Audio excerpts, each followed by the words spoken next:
Yo soy Joaquín Rey y esto es La Voz del 21. A esta hora de la mañana nos acompaña Eric Sablich, él es abogado y analista político con quien vamos a comentar algunos de los sucesos acontecidos el día de ayer. Ha sido un día bastante movido en la política peruana y quisiera empezar, Eric, ¿cómo estás? ¿Qué tal, Joaquín? Gracias por estar acá con nosotros.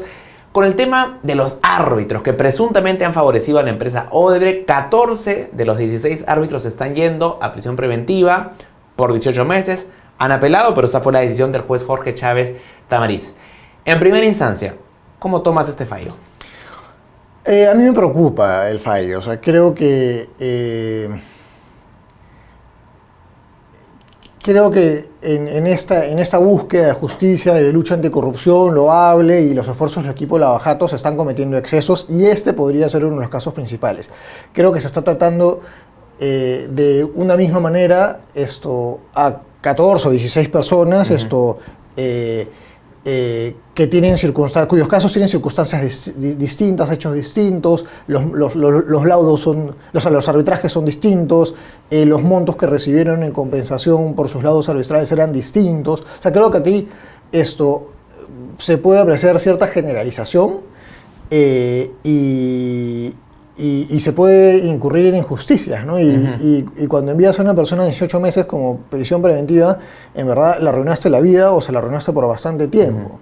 Incluso para un abogado, desde el punto de vista reputacional, es un golpe bien fuerte en la carrera, ¿no? Por supuesto, o sea, así salgan bien librados de aquí a 2 años, digamos, o recuperen su libertad de 6 meses. O sea, ya hay un desprestigio personal, profesional, es más difícil reinsertarse.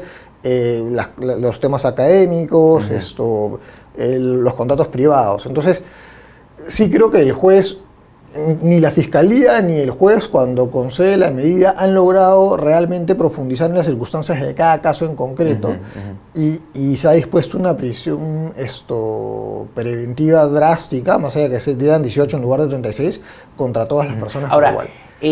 Para quienes no estamos tan familiarizados con la práctica del arbitraje, ¿no? Lo que uno ve son pagos, que han sido facturados incluso, pero son pagos por $30,000, $40,000, $50,000.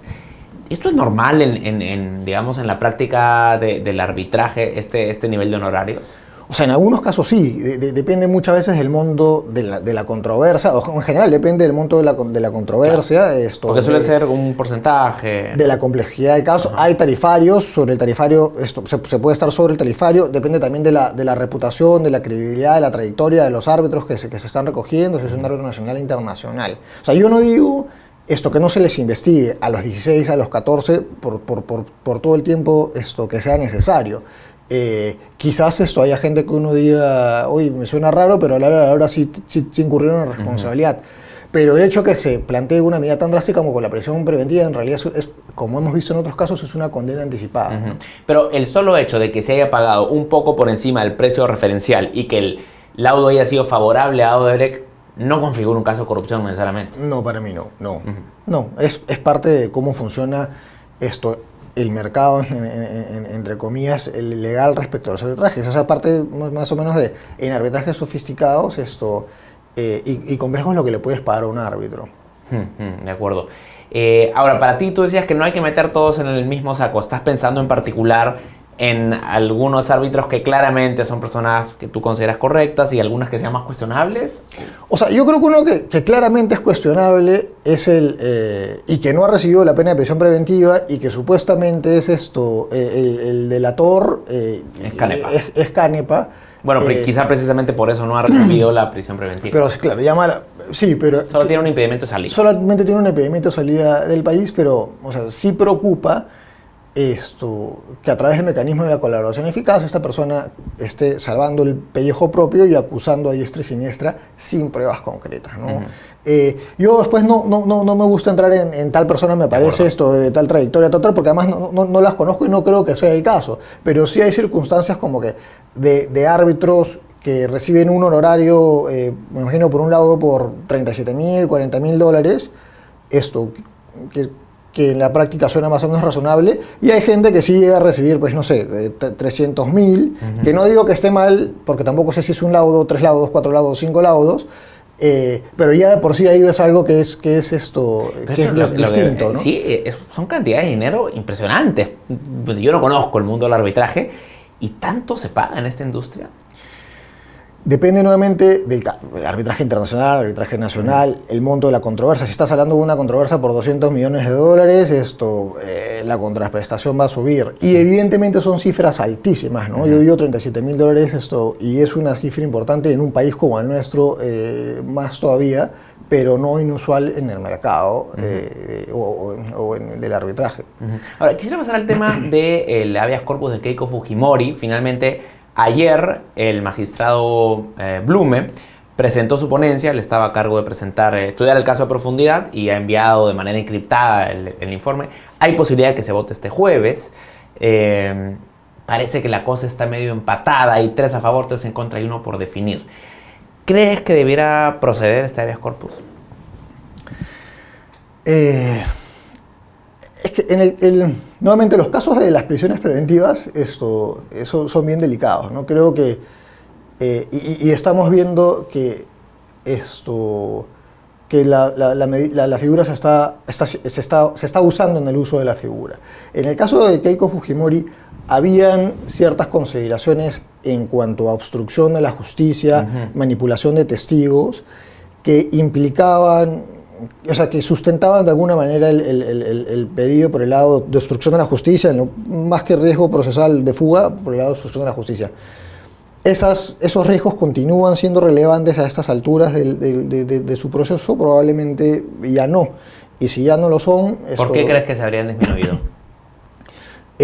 Porque los testigos ya deberían haber dado sus testimonios, porque ya deberían haber concluido las diligencias respecto de ellos, ¿no? Porque su abogado, una de las personas que supuestamente estaba involucrada en ese tema, en ese momento del estudio, ya no está, entiendo, encargándose de esa parte de la defensa. Entonces, creo que las circunstancias respecto de ese elemento podrían haber cambiado, más allá de todo el cuestionamiento que yo siempre he mantenido, existe en torno a estos casos de si financiamiento ilegal constituye lavado de activos. Un tema que para mí sobre fondo también es bien cuestionable, es lo que se está debatiendo. En todo caso también que se pueda debatir el tema, pero con medidas menos restrictivas respecto a la libertad, como un impedimento de salida del país. De acuerdo. Porque la razón por la que se puede dar 36 es que una de las imputaciones es lavado de activos, ¿no? Que te permite llegar a ese número de meses. Lavado de activos y organización criminal. Claro. Y organización criminal también es otro cargo, me parece harto cuestionable respecto de los partidos políticos, el Partido Nacionalista, el Partido Fuerza Popular, el APRA, creo que en el APRA ya se desestimó. Pero son figuras, yo pienso de organización criminal en una banda organizada. Eso era lo que la Fiscalía decía, ¿no? Que era una banda organizada para cometer actos ilícitos, que era dirigida por Keiko Fujimori, como quedaba evidenciado en los chats. ¿Tú crees que no era realmente Yo creo tal? que es una interpretación bastante elástica de la figura del delito específico, ¿no? Justamente usada para poder seguir investigando, porque a mayor plazo del delito, más tiempo de investigación tenían los fiscales, ¿no? Pero entonces, en buena cuenta, ¿te parece que sería razonable que se revierta esta medida de previsión preventiva? Sí, me parece que sería razonable. Siendo un tema debatible, me parece que no debería generar un rechazo ex ante un eventual fallo del Tribunal Constitucional en favor de Keiko en este De acuerdo. Ahora, este mismo TC fue el que tramitó y finalmente aprobó el habeas corpus del caso de la pareja Humala Heredia. ¿Uno esperaría que en esa misma lógica también la decisión vaya en el mismo sentido? Sí, sí. ¿Qué tan comparables son los dos casos para ti? Comparables por el lado de financiamiento ilegal, sin duda. Creo que las imputaciones contra Humala y Nadine Heredia son más directas en cuanto a la recepción del dinero, porque aquí las declaraciones de Marcelo Odebrecht y de Jorge Barata diciendo le entregamos $3 millones en el departamento tal a Nadine Heredia, a ellos los involucran más directamente que a Keiko Fujimori, que en todo caso debe haber recibido el dinero para su campaña, pero no lo hace directamente, ¿no? O no está en esa escena. Por el lado del caso de Ollanta y Nadine, también creo que no hubo un buen sustento respecto del peligro de fuga. especialmente en el caso de Yantumala. Nadine Heredia sí tuvo este tema del posible viaje a Suiza, el trabajo en Suiza a través de esta organización internacional. En el caso de Keiko hubo un sustento, como comentaba hace un rato, sobre obstrucción de justicia. Y en esa medida se justificó su preventiva. Pero en ambos casos, lo que pasa es que nos hemos acostumbrado a que la medida más drástica sea la de la prisión preventiva, pero en ambos casos hubiera sido también razonable que se les dictara el impedimento de salir del país mientras continúan las investigaciones. Ahora, en este caso hay algo distinto. El señor Blume, además de proponer que se revierta la prisión preventiva, está pidiendo una sanción para el juez Concepción Carguancho, que fue quien dictó esta medida.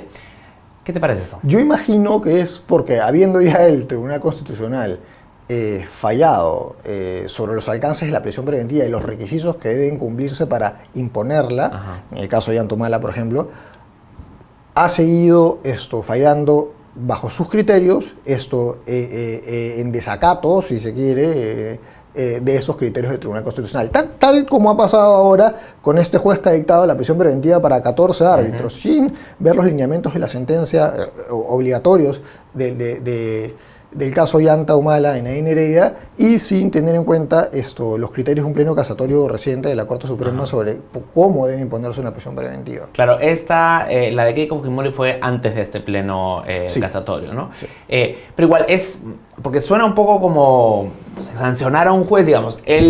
Siempre estas medidas son debatibles, ¿no? Pero una sanción, finalmente, por un tema de criterio, ¿no es un poco excesivo para un juez? Es inusual, pero uno creo que hay que esperar a ver si efectivamente está recomendando una sanción de qué tipo, si es más una amonestación diciéndole al juez: oye, está el Tribunal Constitucional, lee la Constitución, las sentencias del Tribunal Constitucional son de mandatorio cumplimiento, ¿no?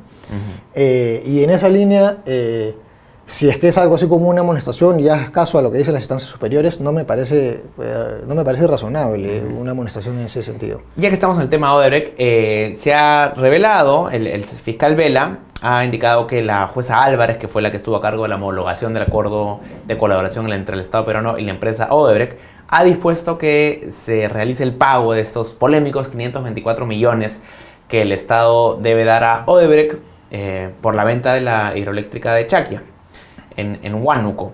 Entonces parece que el pago va a proceder. ¿Tú crees que esto es la manera correcta de proceder? ¿Es lo que se debe hacer? O sea, creo que a nadie le gusta ver a Odebrecht recibir 524 millones de soles. A nadie, sí. Pero creo que también hay que ser realistas, defender el acuerdo de colaboración eficaz. Con las críticas que estoy haciendo al trabajo de la Fiscalía, creo que hay que seguir defendiendo las investigaciones, el acuerdo de colaboración con Odebrecht, porque están permitiendo descubrir hechos de corrupción relevantes. Entonces, a nadie le gusta que Odebrecht reciba este dinero, pero eso ha sido parte de una negociación en el que evidentemente para obtener algo de Odebrecht le tienes que dar algo a cambio. No sé si es una negociación perfecta, pero no estás en un mundo perfecto y no tienes como fiscalía, todas las herramientas para llegar a la verdad de las cosas sin contar con la colaboración. ¿Hay un riesgo de que si el Estado no realiza este pago, el acuerdo se caiga? Lo que pasa es que yo creo que el Estado tendría que realizar el pago. Si ya está el fallo de la juez al Estado, y así lo dijo hace poco la ministra de Justicia, tiene que acatar el fallo. Sí habría ese riesgo en el sentido de que Odebrecht claramente está diciendo: si no me dan lo que hemos acordado, esto a propósito de los codinomes, ¿no? Donde soltaron muy poca información, no voy a seguir colaborando. Ahora, uno de los argumentos de la jueza Álvarez es que no hay investigaciones preparatorias, ¿no? Que era una de las condiciones para que se dé el pago. Sin embargo, existen investigaciones preliminares. Entonces, ahí queda un poco de espacio a la duda, ¿no? Si es que una investigación preliminar, las tiene varias, Odebrecht, si están ahí, debiera aún así proceder el pago. Eso es cierto, y es curioso porque es además la propia jueza quien introduce en su sentencia de homologación del acuerdo ese requisito de las investigaciones. Y sí digo que es curioso que si es que introdujo ese requisito, ahora lo interprete de una manera menos restrictiva para la empresa, que se ha sido cuenta de que estaba cometiendo un error, que este tipo de investigaciones, las preliminares, eran más difíciles de arrastrar, no eran tan relevantes. Pero sí es cierto que ahí hay una suerte de contradicción, ¿no? Ahora, el argumento es que básicamente se quiere que, además de que la empresa siga brindando información, que la empresa pueda subsistir, ¿no? Porque si no está en riesgo de quiebra y es de interés público que subsista para que pueda seguir honrando compromisos futuros, ¿no? Claro, hay mucha gente que dice, oye, pero ¿cómo vas a ayudar a una empresa que debiera pues ya finalmente quebrar y acogerse a las leyes de quiebra, ¿no? ¿Qué tan importante es que la empresa siga viva financieramente a estas alturas? Creo que esa no debería ser a ver, creo que, como decía hace un rato, en el marco de la negociación con Odebrecht, evidentemente ellos tienen intereses y esperan recibir algo a cambio para colaborar con la justicia. No están en Brasil, la justicia peruana nunca los va a traer. Si ese algo a cambio implica darle una pequeña transfusión de sangre para que sobrevivan, pues creo que es un costo que vale la pena. O que en todo caso hay que tragarse el mal rato en la medida que el fin principal, que es obtener la verdad y saber cuáles son los casos de corrupción en los principales políticos y empresarios en el país, esto se pueda cumplir. Entonces, no es yo no lo vería como el objetivo que sobreviva la empresa, pero sí es una consecuencia del acuerdo, ni modo. Entre quienes que han estado en contra de este pago está el propio presidente Vizcarra, que en más de una oportunidad ha dicho que no debería hacerse un pago de esta magnitud a una empresa corrupta. ¿Hizo bien el presidente en manifestarse? Yo creo que cuando el presidente tiene esta costumbre de manifestarse como ciudadano y opinar sobre temas que no le compete. O sea, es un ciudadano, pero es más que un ciudadano. Es más que un ciudadano, él personifica a la nación, es la cabeza del Poder Ejecutivo, en este caso además sin un Congreso, y le da recomendaciones al Jurado Nacional de Elecciones sobre cómo debe resolver respecto de si deben postular los congresistas disueltos o no en este proceso del 2020. Si el acuerdo de colaboración eficaz, si se debe pagar o no en el marco del acuerdo de colaboración eficaz, la indemnización de derecho. Si los partidos deben ir, esta ya es menos importante, ¿no? Con listas paritarias o no. Yo creo que hay temas en los que el presidente no debería pronunciarse de manera tan categórica. Sí, al presidente del Congreso anterior lo denuncian por usurpación de funciones o no. Claro. Debería abstenerse, sobre todo en una situación en la que no hay un Congreso de por medio. De acuerdo, más aún en estas circunstancias. Muy bien, pues Eric, bueno, te agradezco mucho. Vamos a estar atentos a lo que pasa en el TC esta semana y me imagino que todos los árbitros, ya apelaron, o sea que vamos a ver qué pasa en las próximas semanas respecto a ese tema. Gracias, Eric. Eric Sablich, abogado y analista político, analizando la coyuntura de estos movidos días en Perú 21 Televisión. Sigan atentos a nuestra programación. Con permiso.